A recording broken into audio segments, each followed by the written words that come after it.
So to start, everyone needs to introduce themselves to the table and maybe like what you do in the operation or what you used to do in the operation. So I'll start. My name is Tony Brusco. I'm one of the current owners of South Mountain Creamery, and I currently run the value-added side of the operation. I'm Abby Brusco. I'm one of the current owners of South Mountain Creamery, and I help on the value-added side. I also oversee payroll and accounts payable. I'm Randy Sowers. I'm one of the original owners of South Mountain Creamery, which was the time was just Sowers Dairy in 1981. I retired from the creamery business 7 years ago, but I still do work on the farms and wherever they might need me. I'm Karen Sowers. I'm a former owner, and I still help with farmers markets and help with bagging produce and the gopher for parts. Anybody needs parts and whatever else is needed, I try to help with. I'm Ben Sowers. I'm one of the current owners, and I run the farm side of the business. I'm Kate Sowers. I'm one of the current owners. I run the chicken house and help out on the farm and do farm bills. Okay, so the first question that is, I think is really interesting. Why would somebody today pursue a career in dairy farming? Because they love animals and working with animals and making a good product that everyone needs to drink every day of the week. Dairy farming is not something you just one day think, oh, you know, be a dairy farmer. You better give it a lot of thought. It's a lot of work.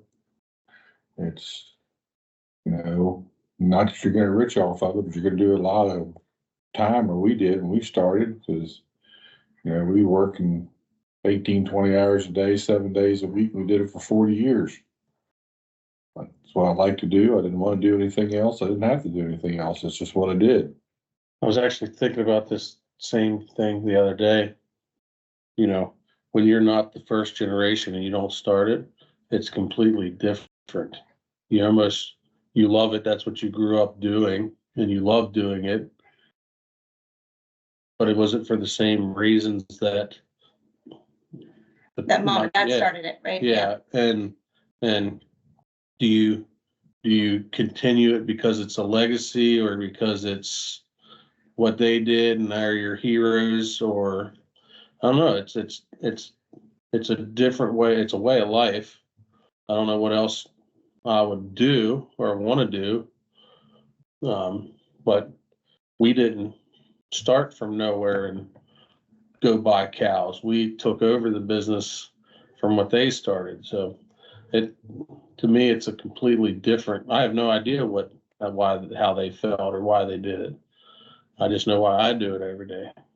Well, I mean, on that same topic though, like, you know, our kids are starting to become older and starting to get to that age where they're now making a decision. So why would you think that they would want to take over from us? It's a good question for them. because you know, every generation you hear that it's different for each generation, and it is. You can see the difference. They were a school teacher and an electrician, and then they wanted to farm, and they farmed. And me and Abby were out there every day, all the time, because they were out there all the time, you know. And then our kids, they weren't out there all the time. You know, there was a lot more employees and a lot more things going on. And, you know, we used to run around and there was 4 cars a day go by, you know. Now you got all these employees and the kids running around, you almost got to protect them more. And I don't know if I would let my kids, well, the older ones, but when I'm 10, if I would run up in the woods and go play in the pond all day, if I'd let the kids do that like we did back in the day. Well, yeah, I mean, I'm sure there's things that were definitely easier, things that were more difficult, probably then and now. Mm-hmm. I mean, we definitely have a lot of more bigger equipment these days. Yeah. I mean, a tractor back in that day, I was thinking from the time I was 8 or 9, every piece of equipment Dad bought, I was the one that wanted to run it the first. Mhm. Well, I was thinking about this last night. I was thinking about you as a little boy and how you had every tractor imaginable and you would be on your hands and knees and pushing them around and making noises of, I don't know why I had this vision of you last night, but yeah, that was definitely, you were all about the tractors and all the things farming, for sure. New piece of equipment come in and I was the one that had to run it. I wanted to run it. Now, you know, a new piece of equipment comes in and I'm telling the boys, hey, go, oh, no. Blue, he goes, I don't know if I want to run a piece of equipment that costs $500,000. You know, he doesn't want to break something. Mm. So It's different stressors for sure. that's right. So we were talking just the other day a little bit about family businesses, you know, and I think I believe it was you about, you know, how you could arguably, you know, talk about some of our family struggles as in really a redemption story within how our family has grown and navigated through some tough times, but also has come out in a positive way and continue to grow as a family operation. Not all family operations, you know, I would probably say a lot of family operations don't. They usually implode at some point because of different emotions or feelings or egos or whatever. So what are some of this is kind of everybody's, what are some of the pros and cons you think of working in a family business? Well, the pros right off the top is the fact that you get to grow up with your siblings and your parents. The cousins get to be together and work and play together. I think that's super important because there's a lot of families today that they don't know their extended family. They don't have close relationships. And I was like, and I think we definitely, as our family, we definitely have that, and our kids have gotten to experience it. You're going through it right now with Gabe, right? And she talks about it all the time. If we would do something 3 hours south of here and put beef down there, and Blue goes and runs it, he's 3 hours away. I don't know. And Gabe's going to be 5 hours. He's still in the business, but now he's going to be 5 hours away, and you know, you can kind of see when the business was what it was always here every day. You could see and It's changing. that's changing, and it's making it a lot more difficult. And the way we grow and the way we want to keep growing for the family and everything, we're going to get farther away. Well, I mean, I say that, you know, and I've had this conversation with our kids that, you know, the skill sets to run the operation today is vastly different than what it was before. And it's going to be vastly different when our kids take over because it's going to be more spread out and you're going to probably require almost a master's degree in some things to really run it because it's going to be so complex. I don't know if that's a positive thing, but I think it's just a natural course of how we grow. You know, my natural instinct, which I probably very similar to everyone at this table, is that when you hit a problem, you're just going to go and grab it and go for it and do the work, which is the right way. But after a certain scale, you have to do better at delegating. You have to do better at managing. You know, to a certain point, you know, we all knew what was going on all the time. I mean, yeah, that's right. Just knew, Mm-hmm. and that's the way it needs to be. I mean, things that are going wrong or things that are going right, everybody needs to know what it is. Not necessarily me, because you know I hear things, but there's nothing I can do about it anyway. But it'd be a lot better off. I mean, we all knew what to do on either side, and I couldn't process milk or run the pasteurizer or that kind of thing, but I knew what was going on in there, and we did what we had to do. But anybody could just picked up and done it, and it all still everybody's involved ought to know everything that's going on, not necessarily know how to run the pasteurizer because that is a specific job. And if it come down to it that you had to do it, then somebody could be trained to do it. But you know, I would say that the people sitting here can. Yeah, I was about to say the same thing. Yeah, because you know I haven't run the pasteurizer in a minute, 6, 7, 8 years, but you know it wouldn't take me long to learn how to run the pasteurizer again. But I can't run the pasteurizer, but I can milk a cow. Yeah, but you can also bottle milk and you know those kind of things, and Yes, so the next generation, this has been my struggle with this whole thing all along, when some of them are only on the creamery and some of them are only on the farm, they're not gonna understand the other side of it. And that's where I struggle with how the next generation's gonna with that stuff.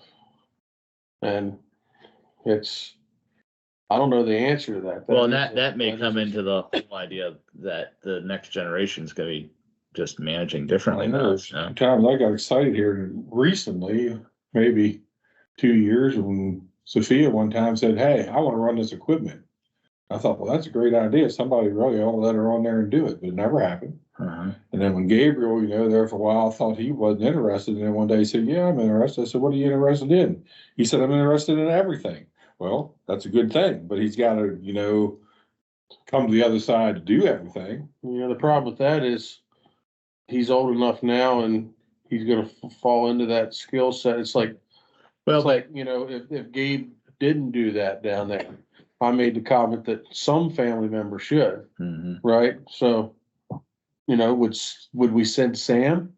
How hard would that be? He doesn't, but he would learn it. I'm sure he would learn it, but it would be a challenge, and there'd be a hole over here. Well, and the other thing is like, what is really everything? Like that's a big expectation, I mean, you can milk a cow, but can you run a combine? I mean, it's like, at what point are you gonna say that is sufficient to be able to check a box? Okay, well, let me raise my hand here. I mean, obviously, I don't run equipment, and we know why I don't want to run equipment, because I almost killed my brother when I was younger trying to do it. So it was like, I don't have the skill set for that. So let's not put me in that job. You did a good job when you run this equipment.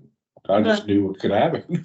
Well, She but did did- almost run. I mean, I did. But- I couldn't stop. the I will tractor, say but- that when we had a produce farm and you ran that tractor, you were able to run the tractor, and I didn't fear for my life. the real thing though is, in my opinion, is running a tractor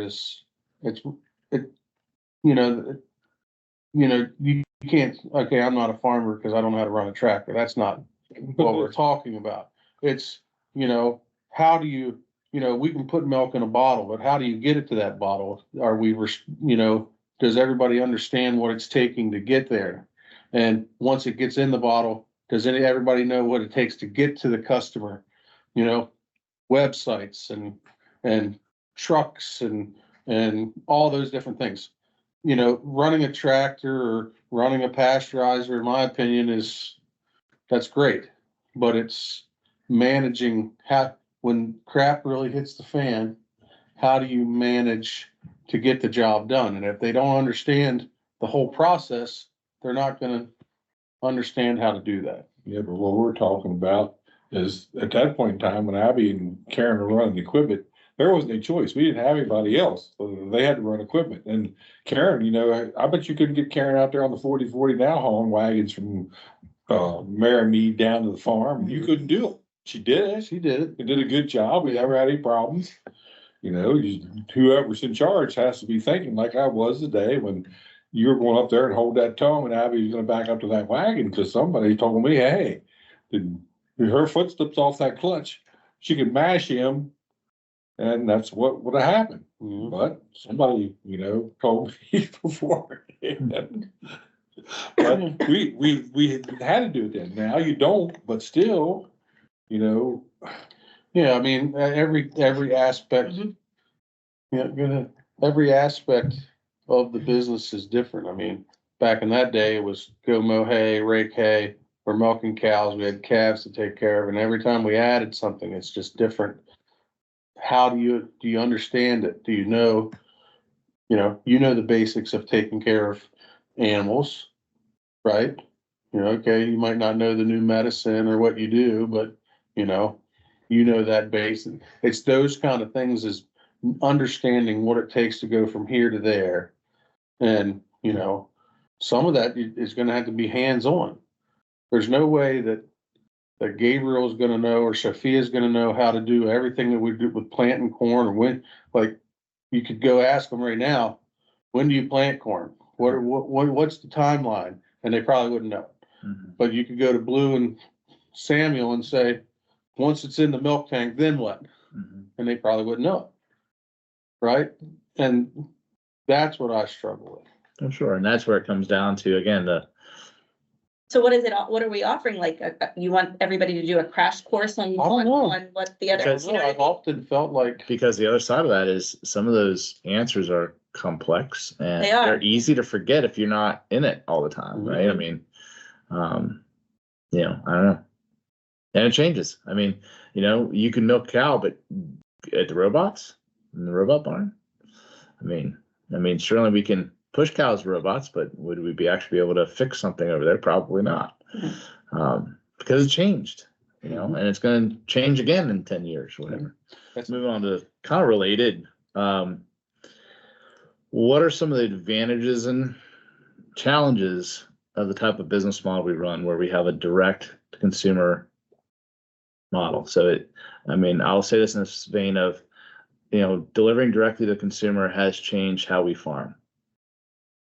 I think we can all agree on that. So how has those relationships at the farmers markets, at the consumers, affected how we operate, both on both creamery and the farm?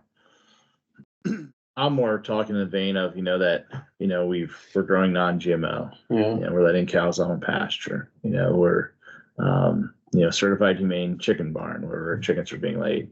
well, chickens aren't being laid. Well, eggs it are could being be laid. Yeah, they laid. could be. They're full of eggs, yeah. I wasn't gonna correct him. I was gonna let that go. But the fact that we're fully transparent, I think that in itself affects how we upkeep the farm. There's a lot of hours spent in trying to keep grasses mowed and fence rows cleaned and People not driving in the mud. people not driving the mud We're doing donuts out in the field. and all these things.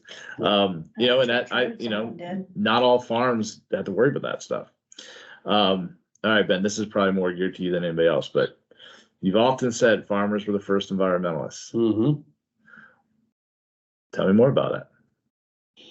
And what are some things that we do to help the environment? Well, so in the last 10, 15 years, soil health has become where you can be the most profitable, right? For years and years and years, you went out and pulled a soil sample and you're like, yep, let's put this much fertilizer on.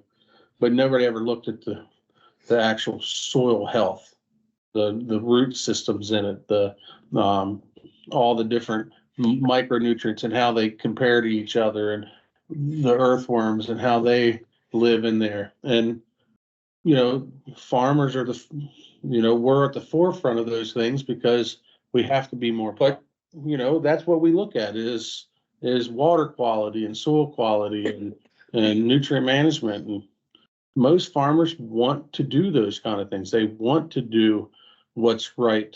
I don't know. I know You're passionate about it. I Yes, think that's clear. we absolutely are. And most farmers are. If there's a farmer out there that's not passionate about it, they probably shouldn't be a farmer. Well, it's powerful. All right. Well, this is not just a farm talk, so we else can talk with the creamery here a little bit. So I'm going to kind of ask a question, but I'm probably going to end up answering it myself.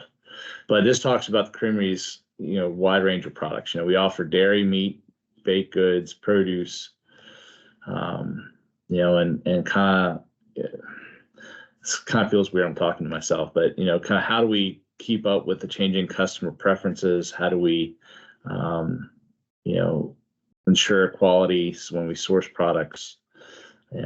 What's So our ask that plans for question again expansion? in a different voice.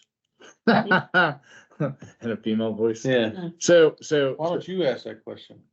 well, I think you guys can answer the question. It's No, it's a fair question. We do offer a wide range of products that's constantly changing and evolving, and I think, but I think there is, in my opinion, there's a core very important detail that we do when we're sourcing, which is that we look for particular vendors. We're looking to partner with local farmers. We're looking to support the mom and pop shops. We're looking to we're trying to be that local food connection to the community. I think that's really, when you look at what our really true mission is we're trying to connect local food to the community and support local ag while we're doing it. Well, that's why we always have fun when we go on vacation or travel out of town, is we're looking for those new spots, those new vendors, new foodie places to visit, just anything like that to research and say, hey, that would be a really cool idea. Let's see if we can bring that in and offer that to our customer, or visiting a farmer's market in a different city, or any of those things. Is, I know that you and I have a fun time doing that, and that puts us in contact with these new connections that we can then bring to our customer. We have quite a few vendors today that have expanded their businesses because of South Mountain Creamery. We extended their growing season in some cases. Now we have, local products that we can offer year round because of the connections we've made. So it definitely has proven to be very successful on both sides. Perfect. What makes us different than a grocery store delivery service, is we provide the products you can't get through Instacart and some of these other places. Did you notice, I think Jason was the one that continued to say it the other day, but he's like, this is a true start to finish business too. When you look at the products that we produce, the products that we're trying to bring in, it's ag-based stuff. We want to do things ourselves. That's why we milk the cows. That's why we do all the planting. That's why we fix everything ourselves, haul it all ourselves. We want to know that it's ours, and we want to know that we're helping other people that are doing that same thing. Natalie's, the orange juice. Orchid Island, yeah. You guys, went down there and visited her when you were in Florida back home, and look how big that's been. And you would think that, I don't know for sure, but her coming up here with that product is probably what got her into all these other places up here. Michelle's granola, that's another big one. Another story. Yeah. All right, robots. So we're talking about some of the advancements in technologies. What are some of the ways that the robots what are some ways this change to robots has impacted the farm, cows, milk quality, etc.? The cows, you guys know, you walk in the barn and the cows don't even care that you're there, In an old milking system, you walk in the barn, they all get up because they know they got to go milk. They're just doing their own thing. To get them up takes a good bit of effort. Hey, we need you. Let's go. And it's like getting Elijah out of bed in the morning. It's, but it's, just the quality of the comfort and things in there. It was 9 degrees the other morning. That barn was 51 degrees. And, that just the care and the comfort from that barn, it doesn't even have to be the robots. It's just the barn itself is incredible. The robots though, it's just a different management tool. It's not like you're not watching them. You're just spending more time with the cows and not so much time milking the cows.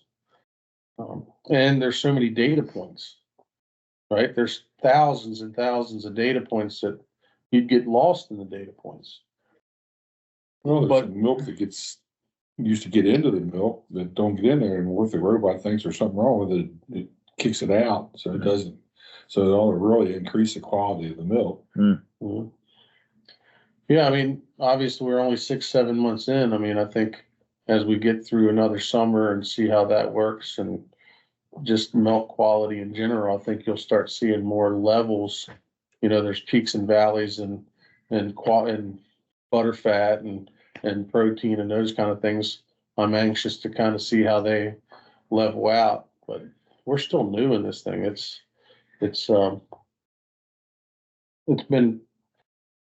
been a challenge, but we knew that was going to be, and we're enjoying seeing where the cows go. We're enjoying seeing what the robots can do. We're pushing the upper limits of how many cows are in there right now. Yeah, you could ask you that question too. The new website and the new ice cream line and the new, just all the new things. Acquisition and. Well, no, I'm talking about how technology is changing the creamery. How is technology changing the creamery? That was actually the next question. So great lead in. So one thing that I've told a few folks, customer wise regarding the website, you know, it certainly has not been a smooth rollout. A lot of times you roll out software though, you always have things that you don't intend that you have to work through. So this kind of sets us up and protects us from that. It also gives us some abilities that we haven't been able to have in a while, which is abilities to add features and do some things to the website that the other platform just had quit doing about 5-6 years ago. So what we're working on now is probably version 1 of a couple of different upgrades that's coming down the road. So with what we're doing, website was a big one. Mhm. How about the ice cream line? What does that technology do for us? Yeah, well, we've only been doing that now for 2.5 months now.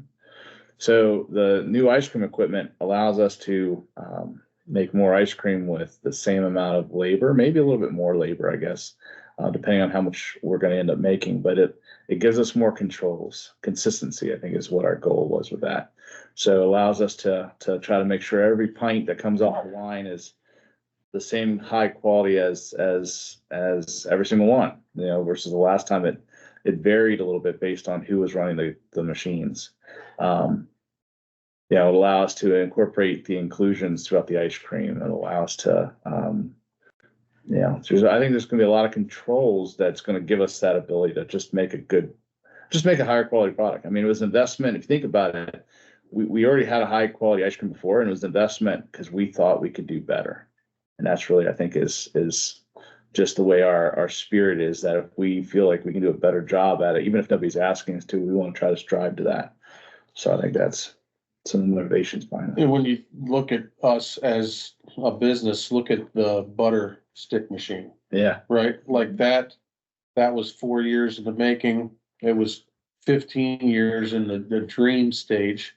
But what has that done for us in our quality? Yeah, I mean, the butter stick machine is still the most expensive piece of equipment we have in the creamery.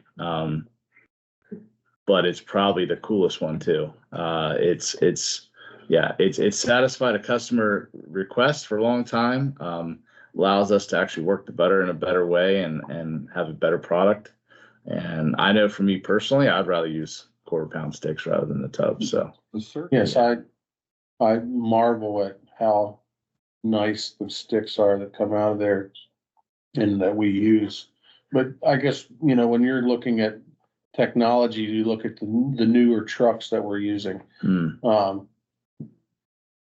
Every decision that we make here is to make an improvement on the products, or an improvement for the animals, or an improvement for the customers or the team that's team, putting everything together. And we're not just out here willy-nilly spending money.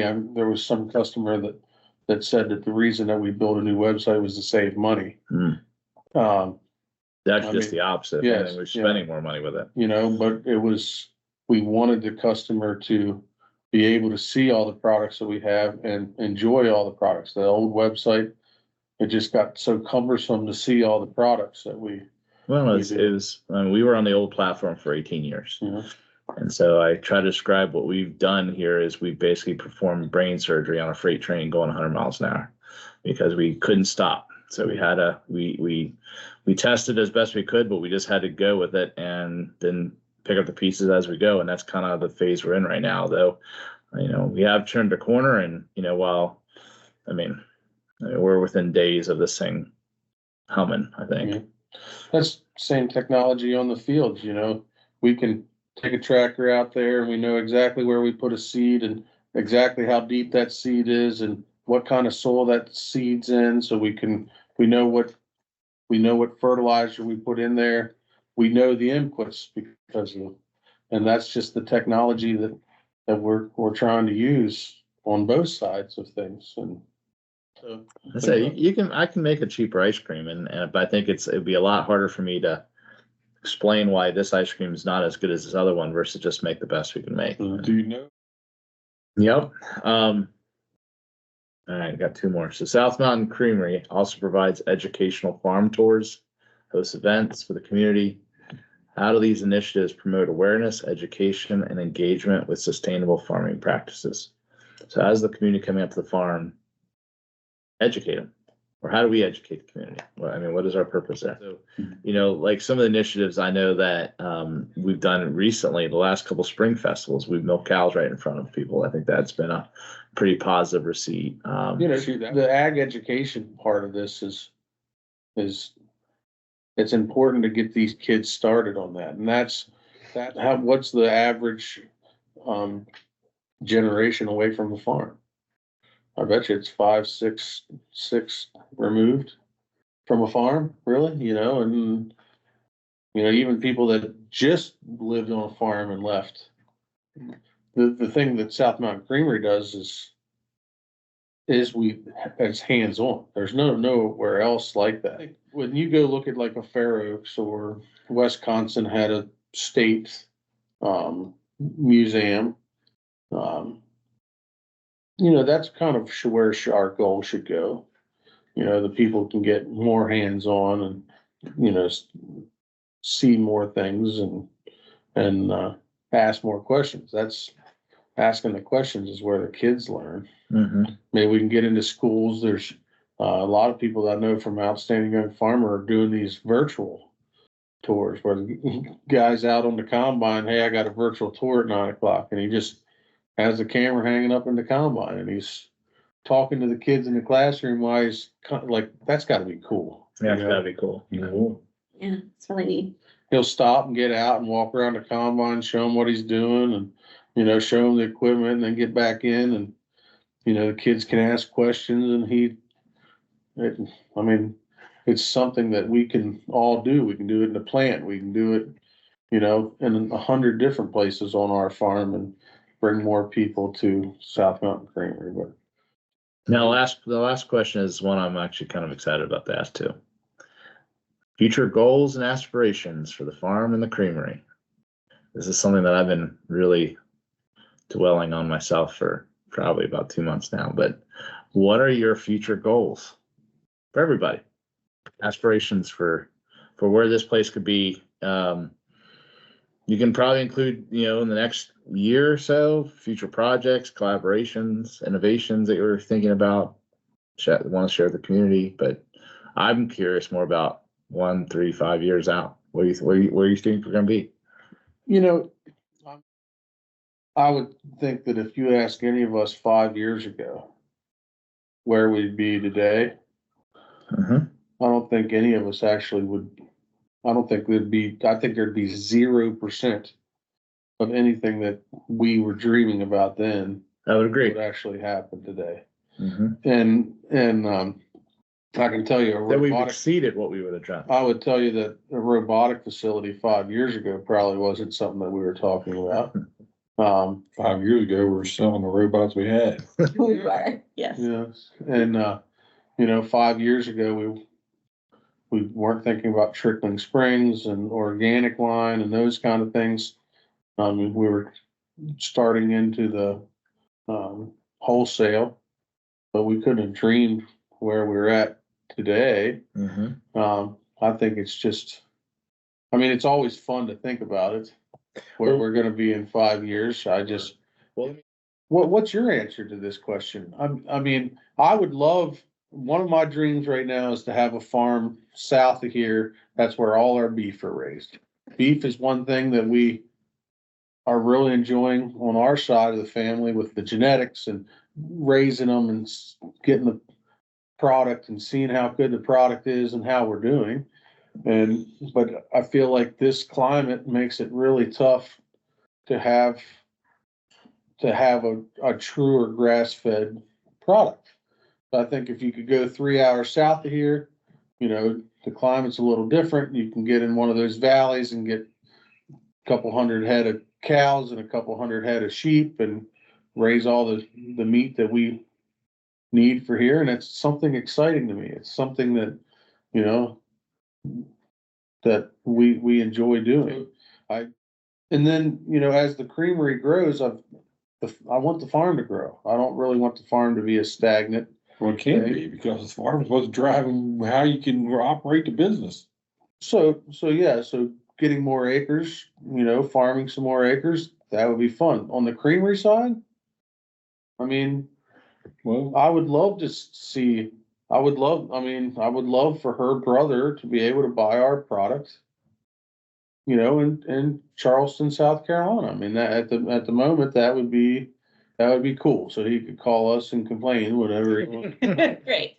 you know, but the only way to do that is to get down there and get farther south and get warehouses down there. And I enjoy those kind of things. I'm enjoying the growing of those kind of things.